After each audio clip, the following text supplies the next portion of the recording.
Olá, vamos direto ao ponto, Petrobras. O futuro da companhia está na mesa de todo investidor e o cenário parece estar mudando.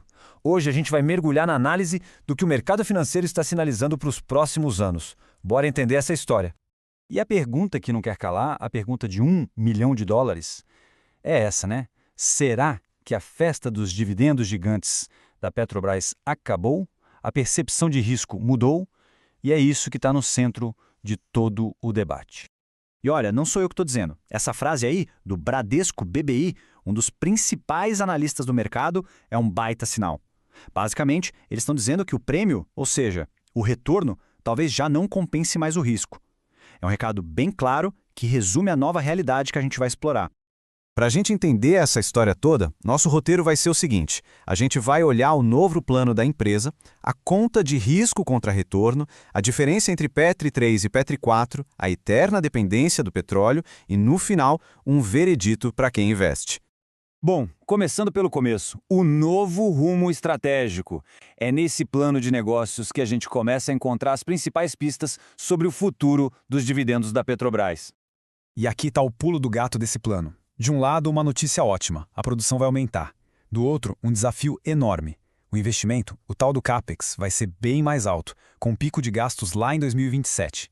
É como pisar no acelerador, mas isso tem um custo, e um custo alto, que muda toda a equação financeira. E aqui a gente vê o efeito dominó. Uma coisa leva a outra, né? Para produzir mais, precisa de mais investimento.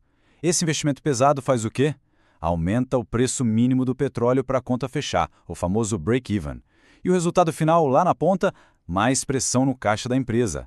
A tese de investimento fica, sem dúvida, mais desafiadora. Beleza. Com esse cenário de mais investimento e mais pressão no caixa, como é que o mercado está lendo isso? É agora que a gente vai ver por que a cautela virou a palavra de ordem entre os analistas. E, de novo, o Bradesco BBI resume bem a história. Excessivamente apertado significa, em bom português, que a fatia do bolo que sobra para os acionistas, os dividendos, está ficando menor. A avaliação é que o dividendo que a Petrobras paga talvez não compense mais o risco que o investidor está correndo.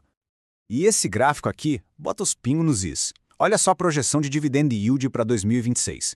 Petrobras com 6,6%. À primeira vista parece bom, mas, quando a gente compara, fica para trás da média das petroleiras americanas e até da Vale. Ou seja, no campeonato de pagadoras de dividendos, a Petrobras perdeu um pouco da sua atratividade. E a consequência prática disso tudo está aí, preto no branco. Sair de compra para neutra é o jeito do banco dizer para o mercado: olha, calma lá, já não vejo tanta margem para subir. Talvez seja melhor só observar por enquanto. É um sinal bem forte. Certo, mas vamos supor que, mesmo com tudo isso, a decisão seja investir. E aí, qual papel escolher? PET 3 ou PET 4? Essa é uma decisão super importante, que tem que estar alinhada com a estratégia de cada um. A diferença aqui é bem clara. PET 3, a ordinária, te dá direito a voto nas assembleias. É para quem quer ter voz, participar das decisões da empresa. Já a PET 4, a preferencial, é a queridinha de quem foca em renda. Por quê? Ela tem prioridade para receber dividendos e, por lei, paga no mínimo 10% a mais. E, de quebra, costuma ser mais fácil de comprar e vender no dia a dia. Então, para resumir, o foco é renda passiva, é ver o dinheiro pingando na conta com mais frequência e liquidez. O caminho, geralmente, é Petri 4. Agora, se a ideia é ser um investidor mais ativista, com uma visão de longo prazo na governança, aí a Petri 3 faz mais sentido. Agora, a gente precisa falar de um fator que, no fim do dia, manda no jogo todo. O preço do petróleo tipo Brent lá fora. Nenhuma análise de Petrobras está completa sem isso. A lógica aqui é cristalina. O Brent sobe, a receita da Petrobras sobe junto, e as ações tendem a pegar essa onda. O Brent cai, bom, a história se inverte. É uma correlação fortíssima, quase um espelho. E olha só o que o Goldman Sachs diz para reforçar esse ponto. Eles estão falando basicamente o seguinte: não se enganem, essa alta recente da ação não foi por um mérito extraordinário da empresa. Foi muito mais uma carona na alta do petróleo.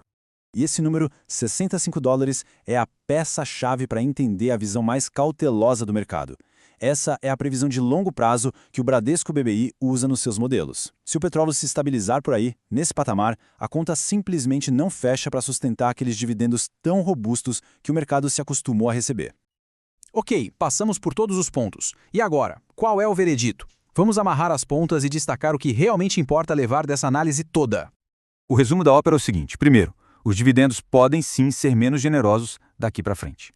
Segundo, o novo plano aumenta o investimento e com isso aumenta o risco. Terceiro, a ação vai continuar nessa montanha-russa totalmente ligada ao preço do Brent. E por último, a escolha entre PET 3 e PET 4 se tornou ainda mais estratégica. No fim das contas, a grande conclusão é que o perfil de risco da Petrobras está mudando. Com dividendos potencialmente menores e um risco maior na operação, a pergunta que fica e que cada investidor precisa se fazer é, com esse novo cenário mais desafiador, qual é o espaço que a Petrobras deve ocupar numa estratégia de investimentos bem diversificada? A resposta para essa pergunta é o que vai definir o jogo daqui para frente.